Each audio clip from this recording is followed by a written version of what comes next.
Greetings everybody, I am Lobo and welcome to Luna. This is episode 186 of my Minecraft survival series, and last episode we began work on the Enchantry, the Tower of the Arcanine Order. We put down a lot of blocks. We did a pretty good amount of building, so much so that I don't feel like doing any more right now. Like, we're gonna step away from this for a little while. We may come back later on the episode. We may come back and do something small, but honestly, I just don't feel like building right now, so we're not going to. I'm gonna go ahead and take care of something else. So let's go ahead and turn our attention back to the approach. Now, at first glance, the approach may look like it's done, but if you're familiar with this area, you know that is not the case. There's still plenty of work that needs to be done over here. We're not doing any of the building stuff. Like the building stuff that needs to be done, we need to get some ferry boats over there at the ferry terminal. We need to deepen the water so it's more than one block deep in most areas. We're not doing any of that today. What I want to do today is to try to give this place a little bit more movement, a little bit more life.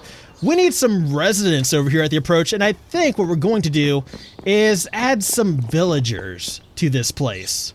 Now, you might remember a while back, we made some little secret passages beneath the city of Luna. We have these various tunnels that go to different places in our city, which we do use for transporting villagers. I know we have a tunnel that goes to the farmer's market in the farm district. We have this tunnel that I'm currently in, which goes to the stonemason area beneath the enchanted pickaxe in the business district. What I want to do today is add some more of these little secret passages that will enable us to bring villagers to other areas of Luna. Hi guys, I was just talking about you. So you guys know that all our new villagers to Luna come in through the ferry terminal. From here we boat them to wherever they need to be in the city, right? But if you look around the approach, you'll notice we have a lot of beaches and stuff like that. Places where it's going to be kind of hard to hide a discreet passage into an underground tunnel.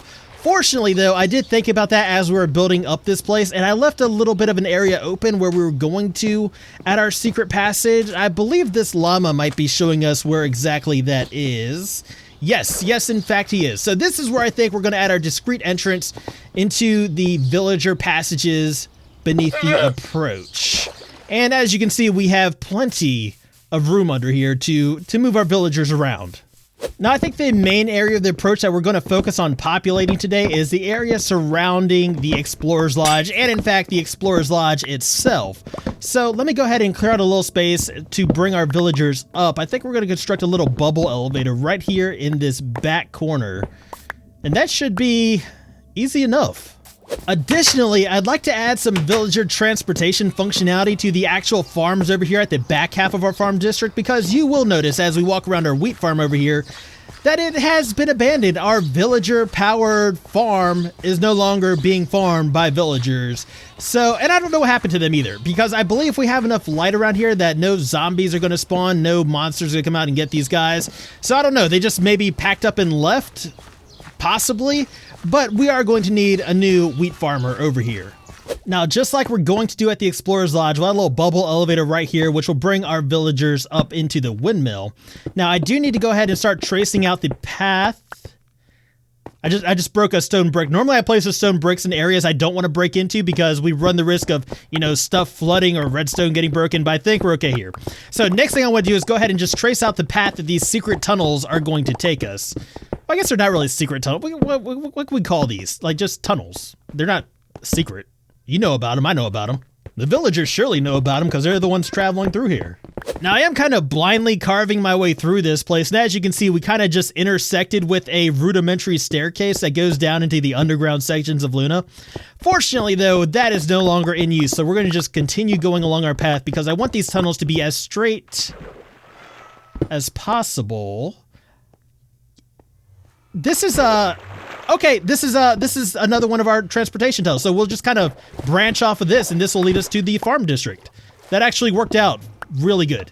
I'd also like to bring some new villagers over here to Dunder Minecraft as well. This is, of course, where we trade our paper for emeralds, but not only that, I'd also like to bolster our supply of available glass and lanterns, too. Not that you guys aren't doing a great job. You're doing a fine job, all except for you, because you shouldn't even be here. But I think what we're going to do is bring over some new librarians using our reception desk in the middle here as a way to get our villagers into this area. I swear I can fly through here. I can. Hold on. Give me... Yes. Yes, perfect. So I think this is where we're going to add our bubble elevator to bring our villagers in. Nice, inconspicuous area. What is going on right here? I think this is an old villager detector, or old village detector. Yes, this hasn't been in use for a long time. Now, the easiest way to connect the Dunder Minecraft tunnel up to our existing tunnel system is to actually go into the farm district and just connect it up to our farm district passages. I know it would make more sense to connect it up to the business district passages, but eventually that's not going to make any difference because all these tunnels are eventually going to be connected. It's just going to be like this intertwining web of tunnels beneath Luna. Now, just to make it easier to get into Luna, I'm thinking we need another entrance to this tunnel system, and I was thinking maybe right over here would be a good place for it. These pillagers are still over here from the raid. I don't believe they're part of the raid any longer, so they can go. And since we know this area is going to be a dock in the future, we're going to have docks over this area, we can go ahead and add a secret passage beneath where these docks are going to be. That's fairly well hidden. That will access the tunnel system, possibly. Okay, so this is actually the interior of the rotunda. We don't want to interfere with our actual builds here in Luna, so we won't. Instead, we'll make a sharp right, a very, very sharp right. And this will take us down into the underground areas of Luna where we can access the rest of our tunnel system. So now that we have the new addition to the villager transportation system kind of planned out, we need to shift focus to villagers. We need to shift focus to getting more villagers into Luna, which means that some of these guys in the ferry terminal are going to have to be briefly inconvenienced because as they wander around the ferry terminal, they wander closer to the villager breeder in the welcome center, which means that the welcome center stops producing new villagers. But as we move them to the back half of the ferry terminal, then the welcome center, the villager breeder, will reactivate and begin trying to further populate Luna. And guess what? We can actually make use of this ice farm that we built a couple episodes back because we are going to have to fill these tunnels up with water, right? And I figured this might be a more convenient way to do that rather than going back and forth filling up buckets. See, sometimes I have what could almost be mistaken for a plan in mind. Maybe not a good plan, maybe not a well thought out plan, but you know, a plan is a plan nonetheless. But at this point, I think we are just about ready to go. So what do you say we call Didi on over here, put on a little bit of music, and move some villagers?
Welcome back, everybody, and now we have our first residents of the approach in. Oh, it's great. We got the members of the Explorers Lodge, these cartographers in here. We've even got some prospective members hanging out as well. These guys over here, this guy right here.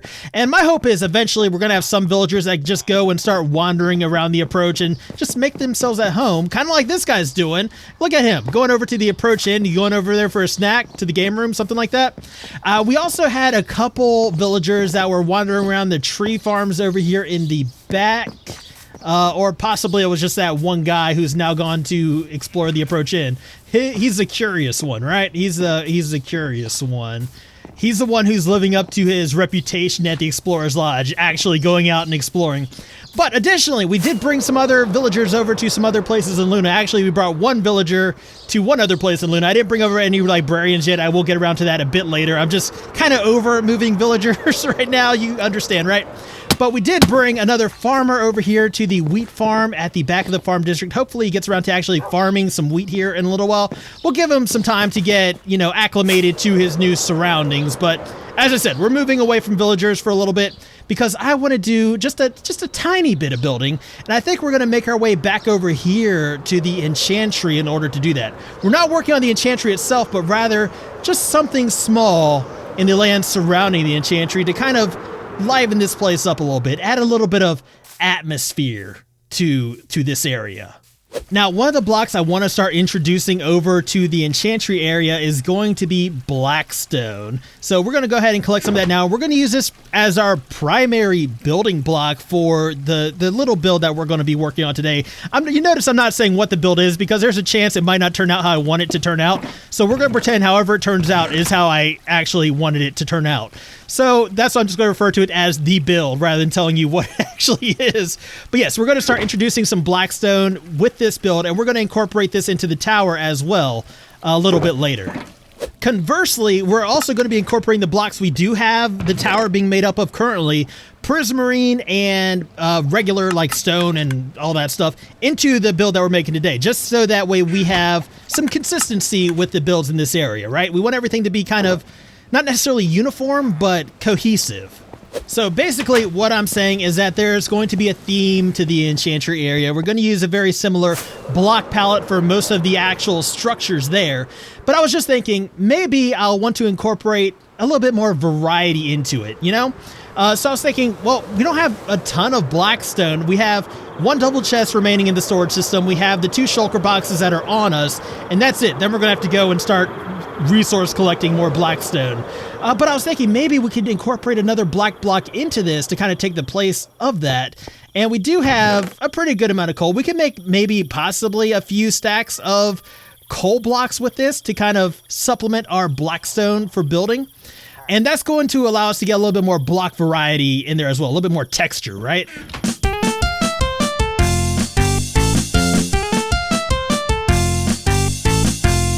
And that nets us a grand total of just over 2 stacks of coal blocks. I was hoping for a little bit more, but you know what? Every little bit helps, right? That's right, Sawyer. Every little bit helps. Now, before we actually get started building, something did just occur to me. I'm going to have to give this guy some seeds in order to jumpstart his desire to actually help us with the farming here. So if you'll excuse me for a minute, I'm going to go ahead and just like manually harvest this entire farm and just kind of show him how it's done, Lead by example, right?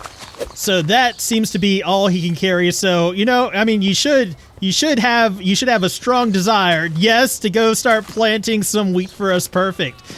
All right, so this is great. Maybe I'll help him out a little bit, get rid of some of these seeds in my inventory. Or actually, better way to do this would probably be to just make sure he stays completely stocked up, right? So maybe what I'll do is just follow him around for a little bit and just make sure he has enough supplies to do what he needs to do. Another kind of essential step I almost forgot is that we do need to actually collect the crops at some point. So yeah, we got the minecart going. I think everything should be good here.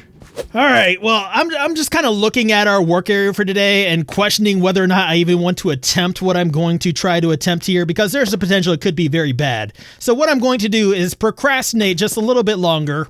We're going to need to remove some of this foliage, all this foliage around here to make room for today's build, right? And while I'm doing this, I'm going to kind of think about, how I'm going to attempt to do that. I mean, I know I said there's going to be a lot of foliage in this area. I think I said that anyway. I do intend for there to be a lot of foliage in this area, but I think it's going to be, our own custom foliage rather than the natural trees and stuff that are already here. So, I mean, a lot of this stuff can go. And if we are going to be doing our own custom trees and stuff in this area, maybe it'd be good to go ahead and start collecting some leaves and stuff as well. And we'll just kind of stockpile them over here for the time being. We do still have all the spruce leaves from taking down our Christmas tree that we can use, but it never hurts to have a little bit more. It never hurts to have additional variety as well, right? Excuse me. Can't you see I'm trying to procrastinate over here? Jeez. All right, well, that should, unfortunately, just about do it. And now it seems I have no choice but to actually get started building. Actually, now that I'm thinking about this, maybe this hill should kind of go down into a little slope right here. And maybe that help with what I'm planning to do here rather than have it being in its natural form. I think maybe that's something I should do. So maybe I'll spend a little bit of time, kind of working on that while I think about my life choices thus far. Yeah. Oh, I'm going to need a beacon for this. Well, fortunately for you guys, Dee volunteered to time-lapse this, so it is now done, and it's time to actually get started building. Now, I think the first thing we're going to do here... Oh, look at this. It's raining. How can I work in these conditions? How could I possibly work in such conditions? Man, that's unfortunate. All right, well, it's time for me to stop procrastinating. I feel like that joke has thoroughly run its course, maybe a while back, but it's time for me to actually get started building. So I'm going to go ahead and start getting in an outline of today's build, and I guess it would make sense for me to tell you what this is supposed to be. So basically, what I'm making here is a statue, and it's going to be a statue of what I'm going to call the Guardian of the Tower. Or perhaps the Tower Guardian, or in fact, I will honestly probably use those interchangeably and maybe throw in a couple other names for good measure, just because I'm going to forget. But it's going to be a statue of a giant beast that's going to be guarding the Arcanine Order Tower over here. And it's going to be fairly large, as you probably guessed. So I got Dee over there. He's kind of, keeping an eye on me so I can see what I'm doing. His feed is going into my other monitor, right? So that way I can kind of figure out how everything's going to be placed, how his body is going to be positioned. But this is basically going to be a statue of a large beast kind of looming over this hill, ominously warning people away from this place. And, I'm going to just, reinforce that this is supposed to be a statue. I'm not building any, even though I want this to look like kind of an organic build, I don't want it to be mistaken for something that should actually be moving when it's obviously not going to be moving. It's going to be standing fairly stationary, forever. And I don't necessarily have a problem with builds that, should be moving but stay stationary. For instance, our windmill, I like our windmill. As a build overall, I like our windmill. It is, I do wish that the little turny things could actually turn, that the mill would actually, move with the wind, but it's not a deal breaker. But overall, I think I would prefer builds that, are actually supposed to be stationary to ones that should have a little bit of movement to them. So just want to reinforce the idea that this is, yes, a statue, not an actual giant monster. So, there's no reason for you to be scared. Now, one thing I think is really going to help us out is the fact that we built this tower to look fragmented, right? If we carry that same texturing down into the beast statue, I think that's going to really help us out, because we're not shooting for perfection here. It's a statue, right? It's a statue. It's going to be imperfect. That fragmentation will help us make it more imperfect, which means, I have less to be scared of with how this looks. Because if it doesn't look great, hey, guess what? It wasn't supposed to look great, right? You see? You see how that works?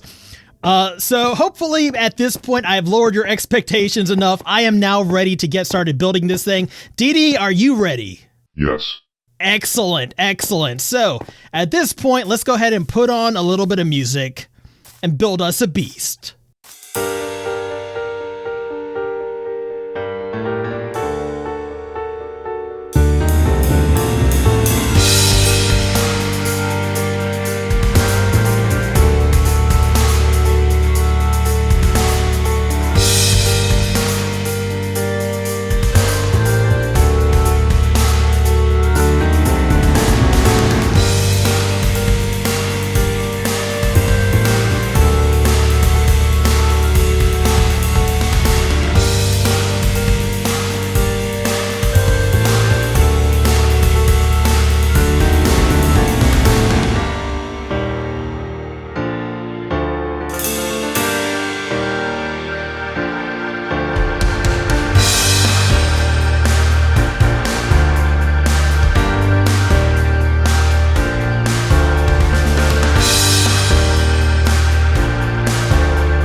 Welcome back, everybody. The beast has arrived. The Tower Guardian is now in place, and overall, I can live with it. I can live with it. I mean, you know, looking at this, I'm pretty satisfied with the impression this gives off. Remember, it's supposed to be imperfect. It's supposed to be kind of a statue and just like an intimidating looking statue, right? So I ended up beefing him up a little bit as we were doing that time lapse just to try to make him look a little bit more intimidating, try to make him look a little bit thicker, right? Overall, though, I'm pretty happy with how it turned out. I especially like the face. I think the face is really cool. But as we get up closer, you can see he's got that fragmented look to him. You can see his stone innards kind of peeking out as this thing is kind of pulling apart and trying to form as it moves into our world from another dimension. That makes more sense if you remember last episode. But let's talk about something I said earlier in this episode. I made mention of docks over here. I'm not sure I led up to that properly. You see over here outside the rotunda, this is originally where the Enchantry was going to be, and we are still actually going to get to the Enchantry by going through the rotunda. We're just coming out to a set of docks right here with a boat that will lead us over to the actual site of the Enchantry. So that's the new plan. I don't know if I've let you guys in on that or not yet, but that's the actual plan. Now, to show you how that's going to feel, I need to go get a boat. All right, let's go ahead and set sail for the Enchantry. Now, this is going to look nicer in the future. Like, eventually, we'll get some walls up over here. We'll deepen the water. We'll have some landscaping done. We'll get some beaches and all that stuff. We'll get rid of all the lily pads so I don't collect them as we make our way over here. We will hopefully not start any raids in Luna in the future as we transition over here. Like, these guys are such a nuisance. We started a raid last episode because of them. Anyway, you can see as we approach the Enchantry Island, this is what it's going to look like. This is what it's going to feel like. Of course, it's going to be, you know, more dressed up in the future. But to get to the island itself, we're going to have to cross in front of the beast. So he will know everything that's going on in this island. We're going to have a set of docks over here on the far side of the hill and probably an entryway carved into the mountain. And that's going to be how we get up to the actual tower, right? So that's going to be our official entrance. So I'm kind of letting you guys in on some future plans, which I normally don't do. Let's hop out of the boat and see if we can catch this guy from some different angles as the sun is setting over here. So if we come up here, we can get a good view of his backside, but let's go ahead and try to get some better angles than that. Kind of going a little bit too fast to really show you guys much of anything, but I wanted to give the impression that his body was like kind of twisting and contorting as it climbed up the side of this hill, and it was fun. You know, I wanted to make this look kind of dynamic even for a static build, and it was fun trying to accomplish that. You know, it's my first attempt really at making something like this on this type of scale, but you know, it's something I want to experiment around with a little bit more in the future, because as I said, that was actually a lot of fun. Aha! I just noticed We got blocks over this, so this area is not going to freeze back over. I am running into so many, like, minor issues with this ice farm. We just have to remember not to harvest from under the bridge. That's fine. Just slight additional reduced efficiency. Now, before we wrap things up here, let's see if this additional build to the island unlocked any additional lore, because from what it seems like last episode, as we continue to build this place up, a story has begun to form. Last episode, we got a single page in this book read to us by who I'm assuming is the writer, and now it appears we have a second page as well. It says, we should have been more wary of these interlopers. Should have hit our magics. Should have hit ourselves. After the village, after the builder, after the city, came the scientists, came the Grey Wolf and his unquenchable hunger for power. Hold up, Book Lady. Grey Wolf. You're going to have to give me a little bit more to go on than that, I'm afraid. Yeah, but you're not going to, are you? Not yet, anyway. No, there's only one Grey Wolf I know of, and that's Wolfred. And if you're trying to say that Wolfred had anything to do with Watchdog, you're going to have to try harder than that, okay? Wolfred's been cleared, okay? So, yeah, nice try, Book Lady, wherever you are. Hope the next part of your story has a little bit more substance. Let me go ahead and get out of this snow, because this is where we're going to go ahead and call it for today. I hope you guys enjoyed this episode. If you did, please be sure to hit that little thumbs up button. That would mean a whole lot to me. And if you want to see more, please remember to subscribe. But as always, I just want to thank you guys for hanging out with me today. I deeply appreciate it. And until next time, I am Lobo, and I will see you guys later.